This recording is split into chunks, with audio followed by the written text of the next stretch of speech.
नमस्कार। अगला सैम हिंदी कक्षा में मैं सुनीति मिश्रा आप सबका हार्दिक स्वागत करती हूँ। तो बच्चों, आज से हम शुरू करने जा रहे हैं कक्षा 10वीं की बी कोर्स की हिंदी। तो स्पर्श आज हम लोग प्रारंभ करेंगे। इसका पहला पाठ है साखी। साखी जो कबीरदास जी द्वारा रचित है।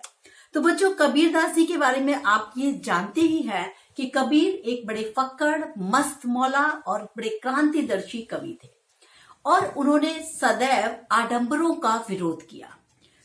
वे बड़ी पैनी नजर से देखते थे और आपको व्यवहारिक जीवन में किस प्रकार का आचरण करना चाहिए वो इस बात की शिक्षा आपको प्रत्येक दोहे में मिलेगी। और सबसे अच्छी बात क्या है, वो है इसके जो रेलिवेंस, मतलब कि प्रासंगिकता। हिंदी में हम इसे कहते हैं प्रासंगिकता।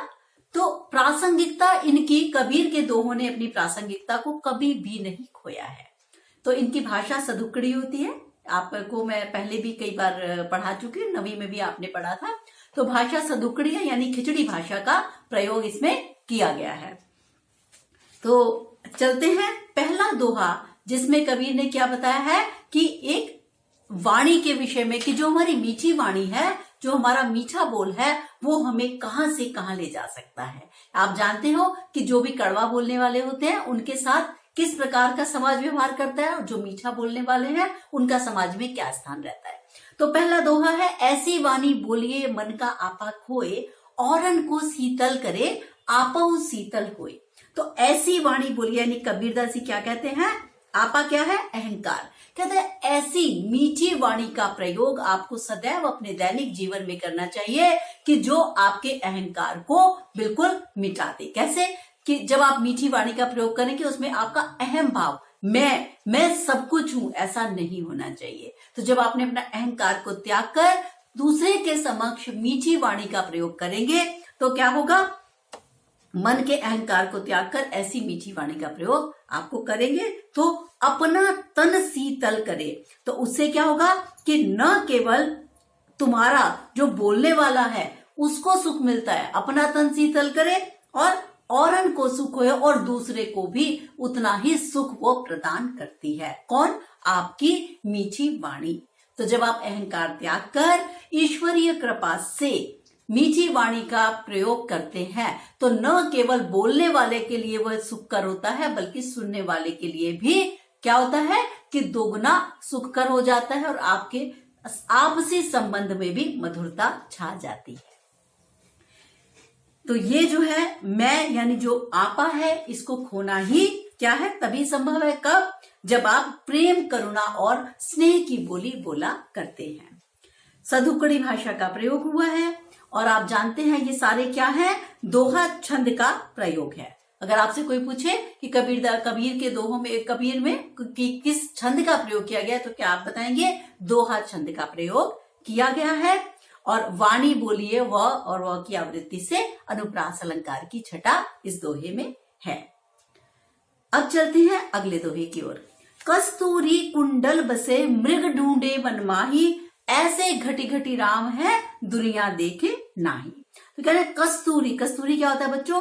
एक प्रकार का सुगंधित पदार्थ जो कि मणि जैसी आप समझ लीजिए, जो हिरण की नाभि में ही स्थित होती है। तो जो कस्तूरी है वो कहाँ बसी है? कुंडली मतलब नाभि में। तो जो कस्तूरी है, वो जो सुगंधित पदार्थ है, वो हिरण की नाभि में ही स्थित रहता है, और मृग मतलब जो हिरण है उसको जगह जगह वन में ढूंढता फिरता है, क्योंकि वो जानता ही नहीं, उस खुशबू से विचलित होकर वो उसको ढूंढने की कोशिश करता है। वो ये नहीं जानता कि ये जो सुगंध है वो मेरे भीतर से ही आ रही है। तो कह रहा है इसी प्रकार से ऐसे घटी घटी राम है दुनिया देखते हैं, इसी प्रकार से राम मेरे मन में है। जो ईश्वर है उनका स्थान, ईश्वर, अल्लाह जो भी है, वो सब मेरे हृदय में बसते हैं, मनुष्य के हृदय में बसते हैं। और हम क्या करते हैं, हम लोग उन्हें जगह जगह जाकर ढूंढते रहते हैं। तो हमें ईश्वर की प्राप्ति कैसे होगी? क्यों नहीं होगी? क्योंकि वो तो हमारे मन के भीतर बसे हुए हैं। जिनका मन निर्मल है उसके भीतर ही ईश्वर का वास होता है, और घटी घटी राम है मतलब, और इस सृष्टि के कण कण में व्याप्त है। जैसे हिरन है, वो अपने भीतर की सुगंध से विचलित होकर इधर उधर ढूंढता रहता है कि कहां से आ रही है सुगंध, कहां से आ रही है। ऐसे ही हम लोग राम को बाहर ढूंढते रहते हैं, या हम अपने मन के भीतर ढूंढने का प्रयास नहीं करते, क्योंकि वो तो जो जिनका भी चित्त निर्मल है उनके मन में ही हमेशा निवास किया करता है।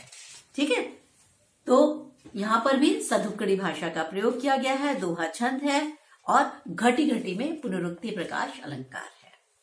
ठीक है, उदाहरण भी बहुत अच्छे तरीके से कवि हमारे देते हैं। भाषा बड़ी भावानुकूल है, सहज है, सुबोध है, बड़ी आसानी से उसका अर्थ जाना जा सकता है। तीसरा दोहा चले। जब मैं था तब हरि नहीं, अब हरि है मैं नाही, सब अंधियारा मिटी गया, जब दीपक देखा माही। तो कबीर क्या बता रहे हैं, जब मैं था यानी जब तक कि मेरे मन में मैं अहंकार की भावना थी, तब तक ईश्वर का वहां वास नहीं था, तब वहां ईश्वर नहीं था। और सब अंधियारा मिट गया, जब मेरे मन में अज्ञान रूपी अंधकार मिट गया और मैंने पहचान लिया कि अहंकार के साथ ईश्वर की प्राप्ति नहीं है, मैंने अहंकार को अपने समाप्त कर दिया, तो तब मेरा अज्ञान का अंधकार मिटा।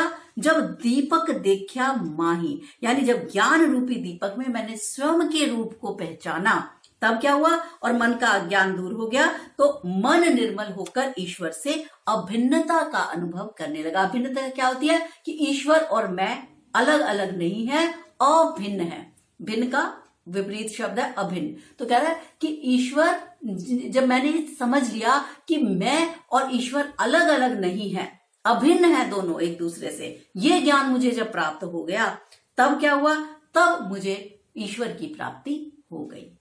समझ में बात आ गई ना, कि जब मेरा अहंकार था तब भगवान मेरे पास नहीं थे, और अब हरि है मैं नाही, तो यानी जब हरि है तो मेरा अहंकार खत्म हो गया।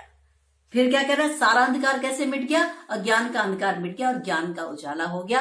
मैंने इस बात को जान लिया कि ईश्वर और मैं एक दूसरे से यदि मिलना चाहते हैं तो सबसे पहले मुझे अपने आप को, अहम को समाप्त करना पड़ेगा। ठीक, अगला दोहा देखते हैं। सुखिया सब संसार है, खावे अरु सोवे, और दुखिया दास कबीर है, जागे अरु रोवे। तो कह रहे हैं संसार में जो विषयों में लिप्त रहते हैं, विषयों में मतलब जो भोग विलास में लगे रहते हैं, जो अज्ञानी हैं, जो मूर्ख हैं, ये समझ लीजिए वो कैसे हैं। सारा संसार इसी तरीके के लोग में, जो इस तरीके के लोग हैं संसार में, वो कैसे हैं, वो सुखिया हैं। सुखिया मतलब वो सुखी हैं। कैसे, बस वो खाते हैं और सोते हैं, खूब खाना खाया सो गए, जिनका जीवन किसी परोपकार के काम नहीं है, वो सारे सुखिया हैं। क्यों, क्योंकि ज्ञान तो है ही नहीं उनके पास। ठीक है, दुखिया दास कबीर है, जागे अरु रोवे। जागने का मतलब क्या है, ज्ञान। जो ज्ञानी व्यक्ति है इस संसार में, जो कबीर कह रहे हैं जो मेरे समान ज्ञानी है, इस वो कैसा है, वो इस संसार में दुखी है। क्यों, क्योंकि वो जब देखता है कि दुनिया की जो इतनी हीन दशा होती जा रही है, तो वो इसको देखकर और ये देखता है कि ईश्वर के नाम पर लोग इतने प्रकार के आडंबर कर रहे हैं। आप देखिए, अज्ञानी व्यक्ति ये दुखी है, अज्ञानी को कोई दुख नहीं है। जो लोग जो कभी ये नहीं सोचते कि हम लोगों को किस प्रकार से आगे बढ़ना है। आप अपनी कक्षा में देख लीजिए विद्यार्थियों को, जो बच्चे बेचारे टॉप 5 वाले हैं या टॉप 10 वाले हैं, और समय आपको टेंशन में दिखेंगे, तनाव में दिखेंगे। क्यों, क्योंकि वो ज्ञानी है, उनको आगे बढ़ना है, ज्ञान प्राप्त करना है। जिन्हें ज्ञान प्राप्त नहीं करना, उनके जीवन में कोई दुख नहीं है। वो क्या है, वो जाते हैं बाहर खड़े होकर आराम से खाते पीते हैं, उनको कोई परवाह नहीं है, पेरेंट्स का पैसा वेस्ट हो रहा है नहीं हो रहा है। तो ज्ञानी और अज्ञानी में यही फर्क है। लेकिन आप ये मत सोचना कि जो अज्ञानी है वो इस वक्त सुखी दिख रहा है और जो ज्ञानी है वो तो फिर दुखी रहेगा। नहीं, ये जो दुखी रहना है, ये ही लोग आगे बढ़ के कोई अच्छा काम करते हैं। समझ गए, इस बात को दुख सुख से नहीं लेंगे आप ये बात को समझ लीजिए कि ज्ञानी लोग ही हमेशा संसार में कोई बड़ा नाम करते हैं। वरना तो देखिए कितने सारे लोग कीड़े मकोड़ों की जिंदगी जीते हैं और मर जाते हैं। आज मैं कबीर को पढ़ा रही हूँ, ये मैंने पढ़ा था, मेरे पिताजी ने पढ़ा था, उनके पिताजी ने पढ़ा था। तो कबीर दास ज्ञानी थे, क्योंकि ये रात रात सोए नहीं, इसीलिए हम आज इनकी चर्चा कर रहे हैं, वरना हम इनकी चर्चा नहीं करते। अज्ञानी तो बहुत सारे दुनिया में आके निकल गए। तो ज्ञान की प्राप्ति वाला भले ही इंसान दुखी रहे, लेकिन चर्चा और नाम उसी का होगा। तो ऐसा नाम जीवन का कोई फायदा नहीं जिसमें आपको कोई नाम लेवा ही ना हो। तो हमेशा ज्ञान की प्राप्ति के लिए अग्रसर रहिए। विरह विहंगम तन बसे मंत्र न लागे कोय, राम वियोगी ना जीवे और जीवे तो बोरा होए। बोरा मतलब पागल, और भुवंगम क्या होता है बच्चों? सांप। और बस और कोई इतना मुश्किल नहीं है। मंत्र जानते हो, उपाय। विरही तो आप जानते हो, वियोगी। तो ये कह रहा है विरह विहंगम भुवंगम की जो विरह व्यथा विष से भी ज्यादा मारने वाली होती है। विरह मतलब कह रहा है मेरे ईश्वर में जाकर मैं चाहता हूं कि मेरी आत्मा परमात्मा में जाके विलीन हो जाए, तो ये मेरे लिए दुख बड़ा दारुण दुख है। तो इस व्यथा का वर्णन क्या है? जब उसे लगता है कि मैं ईश्वर से नहीं मिल पा रहा, तो वो क्या कह रहा है, मेरे जो ईश्वर के प्रति विरह का सर्प है वो कैसा है? वो मेरे और उसका जहर मेरे तन में बसता है। मंत्र न लागे कोई, और राम वियोगी की जो ये व्यथा है, तो ये कह रहा है कबीर कि विरह के सर्प की भांति है, कि वो जो विरह का सर्प है वो मेरे तन में बस रहा है, और मैं कितनी भी कोशिश करूं, मंत्र न लागे कोई मतलब कोई भी उपाय करके मैं इस विष को अपने शरीर से नहीं निकाल पा रहा। तो कह रहा है इसी प्रकार से राम वियोगी की, जिसको राम नाम की धुन लग गई, राम नाम की रट लग गई, और उसने सोचा मुझे अपने आप को, अपना जीवन प्रभु में समर्पित कर देना है, अपनी आत्मा का परमात्मा से मिलन कराना है। तो और उसको जब राम के वियोग का दुख मिलता है तो वो यह जी नहीं पाता। जब उसे सच्चा ज्ञान हो जाता है और जीवे, अगर वो जीने की कोशिश भी करता है तो बौरा जाता है, मतलब पागल हो जाता है। इसका मतलब फिर समझाऊंगी कि विरह रूपी सर्प का विष जब तन में व्याप्त हो जाता है, तब कोई भी झाड़ फूंक मंत्र उस विष से इंसान को बचा नहीं पाता। और राम का वियोगी जो है विरह व्यथा में जीता नहीं, और अगर जीने की कोशिश भी करे तो वो बावला हो जाता है, विक्षिप्त हो जाता है। तो ये है विरह पीड़ा के लिए सर्प और विष का प्रयोग किया गया है। उदाहरण दिया गया है आपको बच्चों। इसमें रूपक अलंकार है और अनुप्रास अलंकार भी है। आप देखिए ज की आवृत्ति से विरह, और इसमें ज की आवृत्ति से अनुप्रास अलंकार भी है। रूपक की पूरी में छठा है। तो ये है, इस प्रकार से ये आत्मा और परमात्मा के मिलन की बात पूरे में दोहों में की गई है। आगे चलते हैं छठे दोहे की तरफ। निंदक नेड़ा राखिए आंगन कुटी छवाए, बिन साबुन पानी बिना निर्मल करे सुभाए।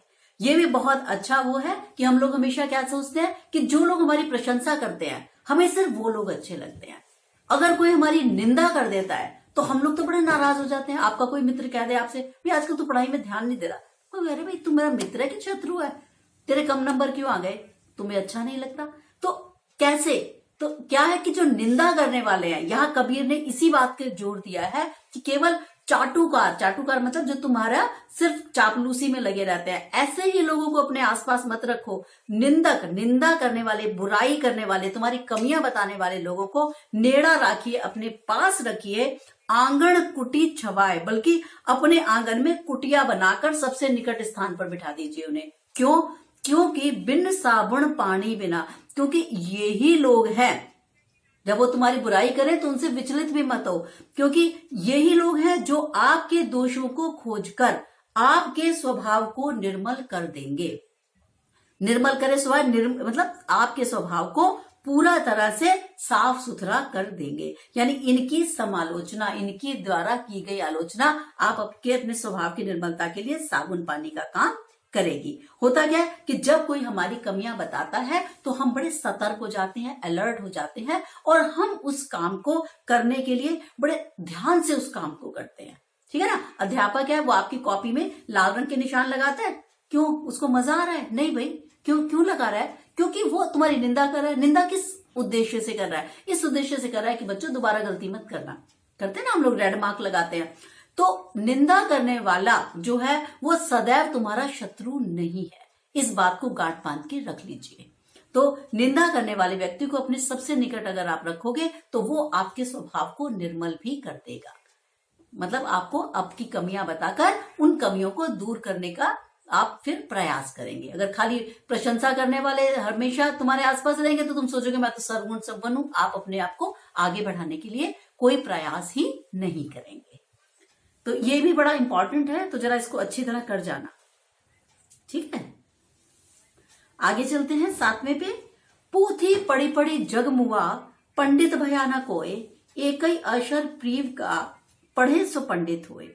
तो यहाँ कबीर क्या कह रहे हैं, प्रेम मार्ग की श्रेष्ठता पर बल देते हुए कहते हैं कि जो शास्त्र ज्ञान पढ़ पढ़कर सारा संसार अपने आप को पंडित समझता है, लेकिन पंडित कोई भी नहीं बन पाता। क्यों? क्योंकि युग बीतते चले जा रहे हैं, यानी कोई भी सच्चे अर्थों में पंडित या विद्वान अभी तक नहीं बन पाया, यानी किसी को भी अलौकिक आनंद प्राप्त नहीं हुआ। क्यों? क्योंकि अलौकिक आनंद मिलेगा तुम्हें प्रेम से। एक ही अशिर पीव का मतलब प्रेम का, जिसने भी प्रेम के यानी राम नाम के 2 अक्षरों को पढ़ लिया, प्रेम के अक्षरों को पढ़ लिया, जिसे दुनिया में सबसे प्रेम से रहना आ गया, ये जिसने पढ़ लिया वो ही पंडित हो गया। यहां पर बच्चों ध्यान रखना कि कभी भी मोटी मोटी पुस्तकें पढ़ने से आपको ज्ञान नहीं होता। ज्ञान किससे मिलता है? हमें अनुभव और चिंतन से मिलता है।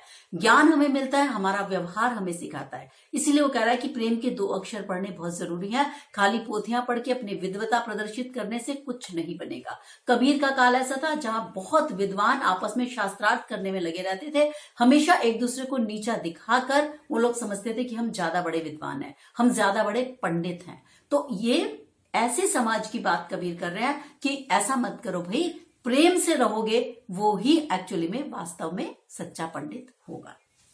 ठीक है,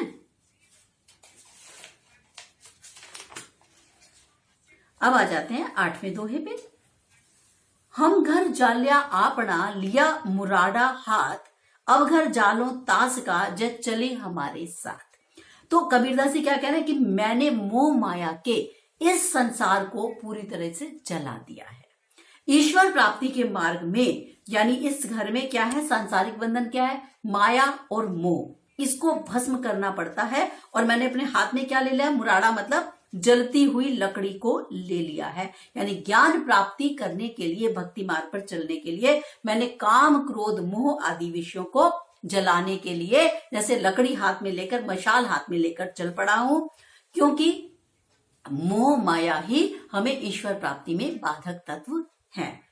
इसलिए जो भी आगे क्या, अब घर जालो तास का, जो चले मेरे साथ, यानी अब उसका भी घर, वो भी अपना घर जलाने के लिए तैयार रहे जो मेरे साथ चलना चाहता है। यानी जो इसमें ब्रह्म ज्ञान की और ब्रह्म ज्ञान की प्राप्ति के लिए मेरे साथ चलने को अग्रसर होगा, मेरा साथी बनेगा, उसे भी अपना घर जलाना होगा। घर क्या है? ऐसा हृदय रूपी घर जिसमें कि काम क्रोध लोभ मोह वासना आदि का वास है, वो घर, ये वाला घर नहीं।